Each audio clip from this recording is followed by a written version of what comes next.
Halo teman-teman, kali ini aku tuh mau bahas non-performing loan atau biasa kita sebutnya itu NPL. Nah, apa sih NPL di perbankan dan kenapa kok penting banget gitu buat kita lihat sebelum misalnya kita mau investasi di perbankan? Kenapa banyak juga nih diteliti gitu kan? Ada banyak jurnalnya, skripsi gitu yang ngebahas tentang NPL di perbankan.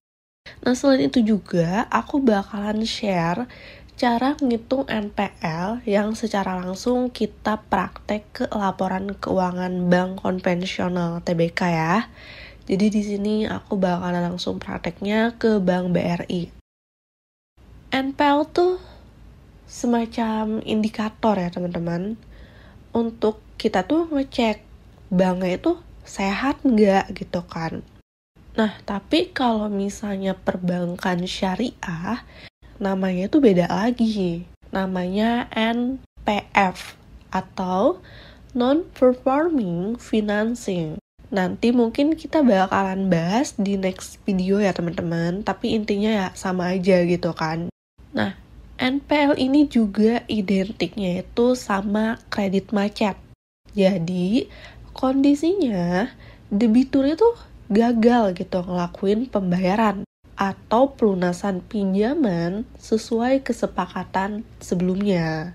Indikator ini juga itu bisa ngasih tahu informasi berupa laporan keuangan seperti penilaian pemodal, resiko kredit, resiko pasar, likuiditas, hingga rentabilitas.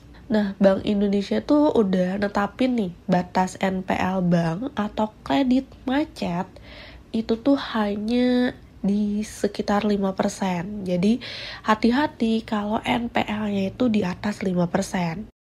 Kalau dikategorikan sangat sehat itu NPL-nya itu di bawah 2%. Kalau sehat, 2% sampai 5% di bawahnya. Cukup sehat di 5% sampai di bawah 8%, kurang sehat di 8% sampai di bawah 12%, tidak sehat di atas 12%. Nah, semakin kecil presentasi NPL ini, maka perbankan tuh bisa mendapatkan labanya lebih stabil lagi. Jadi, pastiin nih, kalau misalnya kalian mau invest atau mau beli deposito gitu kan, mau nyimpen uang di bank, pastiin NPL-nya tuh nggak lebih dari 5% gitu ya. Kan ngeri-ngeri gimana gitu ya kalau misalnya nih kita simpen uang yang kita punya gitu kan, yang udah susah payah banget gitu buat dapetinnya, kalian simpen di bank yang NPL-nya di atas 5%, bahkan yang parahnya itu di atas 12% gitu. Karena kalian tertarik nih sama bunga yang dijanjiin banknya itu atau bunga depositonya tuh tinggi gitu. Kalau misalnya tiba-tiba gagal bayar kan sedih gitu kan. Karena itu tadi NPL besar itu artinya perusahaannya tuh ngasilin labanya juga ya nggak stabil. Istilah gampangnya tuh gini, pas kita mau tarik uang, misalnya kita simpan 1M di bank A, kata banknya uangnya lagi diputerin di debitur nih, nggak pada bayar. Jadi pas mau ditagih misalnya sama bank, debiturnya tuh nggak punya uang gitu, macet istilahnya, karena pandemi lah, karena masalah apalah gitu kan. Nanti ya kalau mau cairin depositonya atau investasinya, nunggu debiturnya bayar dulu gitu, balikin 1M-nya ya, kan gak lucu gitu kan.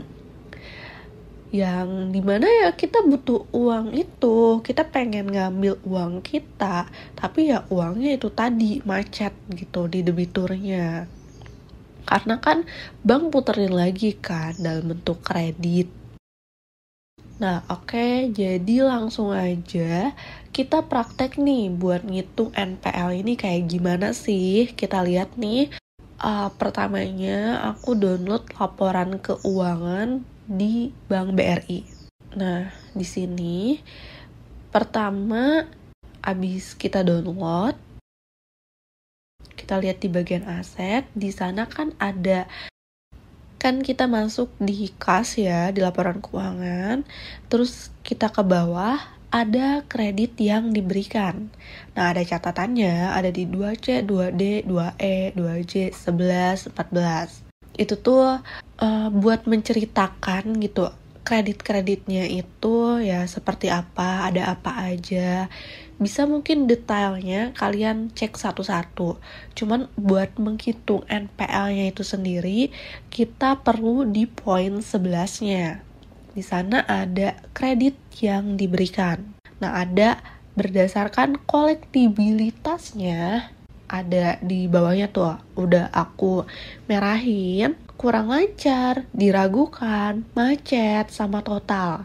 Nah, ini tuh yang bakalan kita pakai angkanya dalam menghitung NPL.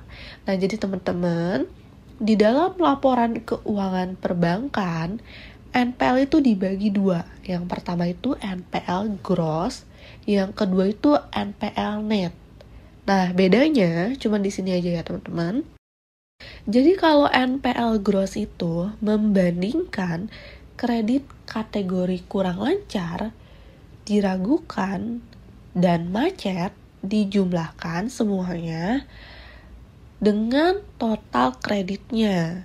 Sementara kalau NPL net itu membandingkan kredit macet ini dengan total kreditnya ya teman-teman. Oke, kita coba hitung nih kalau NPL grossnya dari BRI di tahun 2022 gitu kan. Berapa sih?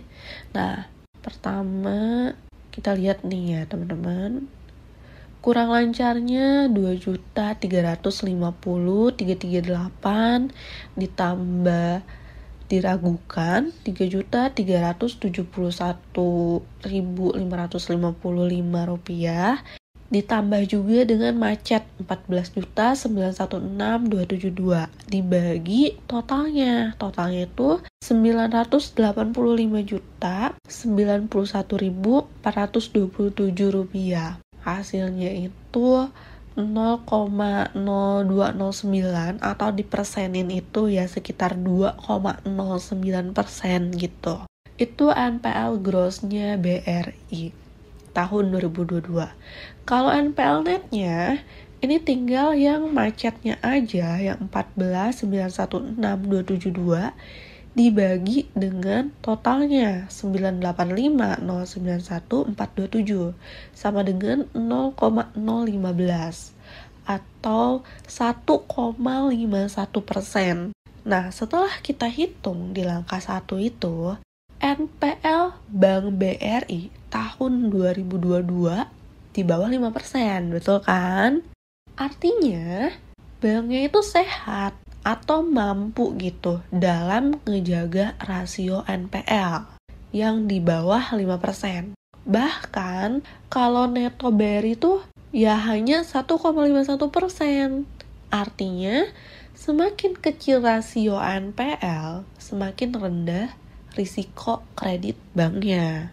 Tadi kan udah bisa dilihat kan, NPL di bawah 2% itu artinya apa? NPL di bawah 2% itu artinya sangat sehat. Nah, terus langkah kedua nih, kalau misalnya kalian analisis ya teman-teman, atau misalnya di sini kalian mau beli saham bank gitu kan, terus kalian mau analisis dulu, banknya sehat nggak ya? Dilihat dari rasio NPL bank ini, salah satunya kan. Nah, kita coba lihat historisnya NPL-nya 3-5 tahun ke belakang. Rasionya tuh gimana? Bisa ngejaga NPL di bawah 2% nggak gitu? Kalau naik turun NPL-nya nggak ngegap banget, kan masih wajar gitu kan? Karena kan NPL juga ada banyak faktor yang mempengaruhinya. Misalnya NPL-nya itu naik, kenapa gitu bisa naik? Karena kondisi ekonomi tahun 2022 misalnya, atau kebijakan suku bunga dan lain hal gitu kan. Tapi kalau misalnya ngegapnya tinggi banget, ya kita bisa pertanyain, ya kenapa nih kok gagal bayarnya di tahun sekian, kok bisa drastis melonjak ya, gitu kan. Yang ketiga nih teman-teman, kalian juga harus nge-compare atau bandingin perusahaan perbankan yang apple to apple. Misalnya BRI, kalian lihat NPL-nya BNI misalnya, atau kalian juga lihat NPL-nya Bank Mandiri. Biar kalian tahu gitu NPL wajarnya itu di berapa sih. Misalnya NPL netnya BRI kan misalnya di bawah 2% atau anggaplah kita 2%. Tapi NPL-nya net BNI sama Mandiri di 1%-an gitu. Udah jauh kan, kalian udah bisa compare dan bisa bandingin NPL mana yang risiko kredit macetnya itu paling rendah gitu kan istilahnya.